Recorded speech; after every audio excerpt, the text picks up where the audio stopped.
तुम्हाला कधी असं वाटलंय का, की एखाद्या मोठ्या चकचकीत शॉपिंग मॉलमध्ये किंवा ऑफिस बिल्डिंगमध्ये तुमची स्वतःची हिस्सेदारी असावी?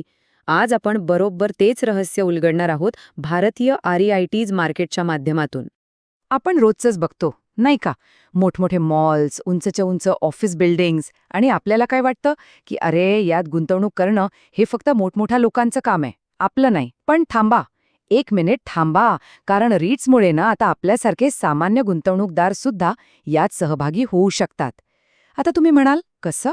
चला तेच तर बघायचंय.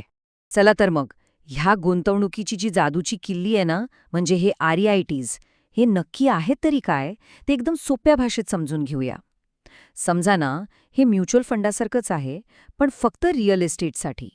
ओके, तर रीट म्हणजे रिअल इस्टेट इन्व्हेस्टमेंट ट्रस्ट. एकदम सोप्या शब्दांत सांगायचं झालं तर ही एक अशी कंपनी आहे जी मोठमोठ्या उत्पन्न देणाऱ्या मालमत्ता विकत घेते आणि त्यांचं व्यवस्थापन करते. आणि सगळ्यात महत्त्वाचं, यातून जे भाडं मिळतं ना, त्यातला एक मोठा हिस्सा साधारणपणे दर 3 महिन्यांनी दर 3 महिन्यांनी गुंतवणूकदारांना डिव्हिडंड म्हणून दिला जातो. म्हणजे काय, तर नियमित उत्पन्नाचा एक मस्त मार्ग. अच्छा, आता याची काही खास वैशिष्ट्य बघूया. सगळ्यात पहिलं आणि महत्त्वाचं, आर-ई-आय-टीज काय करतात तर मोठमोठ्या व्यावसायिक मालमत्तांचा एक पोर्टफोलिओ सांभाळतात. म्हणजे एकाच ठिकाणी नाही, तर एकाच वेळी अनेक ठिकाणी गुंतवणूक करण्याची संधी. दुसरं, हे अगदी शेअर्ससारखेच स्टॉक एक्सचेंजवर तुम्ही सहज खरेदी विक्री करू शकता. किती सोपं आहे नाही का? आणि तिसरं म्हणजे आता तुम्हाला अख्खं घर किंवा ऑफिस विकत घ्यायची गरज नाही, तरीही तुम्ही रिअल एस्टेटचे मालक होऊ शकता. आता आपण बघूया की भारतामध्ये हा प्रवास सुरू कसा झाला. कारण जगात जरी ही कन्सेप्ट जुनी असली ना, तरी भारतासाठी ही एक अगदी अगदी नवी सुरुवात आहे. आणि इथेच आपल्यासाठी एक मोठी संधी लपलेली आहे. भारतात पब्लिक रेटचा प्रवास कधी सुरू झाला माहितीये? 2019 साली. फक्त 2019. विचार करा, अवघ्या काही वर्षांपूर्वी. आणि म्हणूनच तर भारतीय बाजारात वाढीसाठी प्रचंड प्रचंड वाव आहे. आपण अजूनही अगदी सुरुवातीच्या टप्प्यात आहोत. आणि हे मी माझ्या मनाने नाही सांगत बरं का. सकाळ वृत्तपत्रामध्ये आलेल्या एका विश्लेषणातून एक असं चित्र समोर येतंय, जे बघून तुम्ही थक्क व्हाल. बघा पुढच्या स्लाइडमध्ये. आता जरा हे आकडे नीट बघा. अमेरिका तब्बल 48% आणि आपला भारत फक्त 0.3%.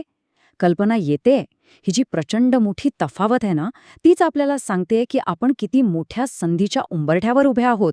ही तर फक्त सुरुवात आहे. तर मग प्रश्न येतो की भारतीय बाजारात ही जी काही गती येतेय, याच्या मागे नक्की कारण काय आहेत? चला जरा हेच समजून घेऊया.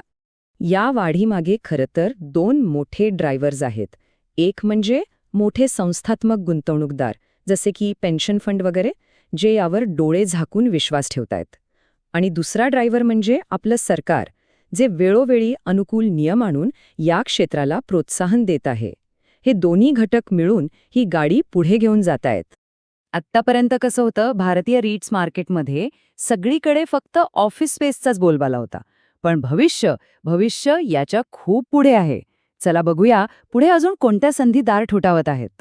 बघा, आत्तापर्यंत रीच म्हणजे काय, तर मोठमोठे चकचकीत ऑफिस स्पेस हेच समीकरण होतं.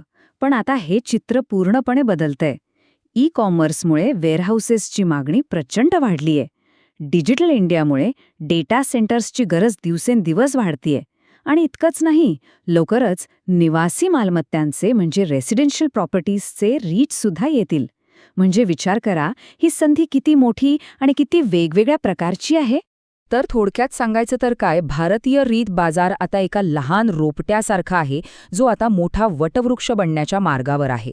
तो खूप वेगाने वाढतोय आणि लवकरच जागतिक स्तरावर आपली एक वेगळी ओळख निर्माण करेल, यात शंका नाही. आणि जाता जाता एक शेवटचा प्रश्न. ज्या वेगाने आपण पुढे जातोय ते पाहता तुम्हाला काय वाटतं? भारत रीट्सच्या जगात एक दिवस ग्लोबल लीडर म्हणून उदयास येईल का? यावर नक्की विचार करा.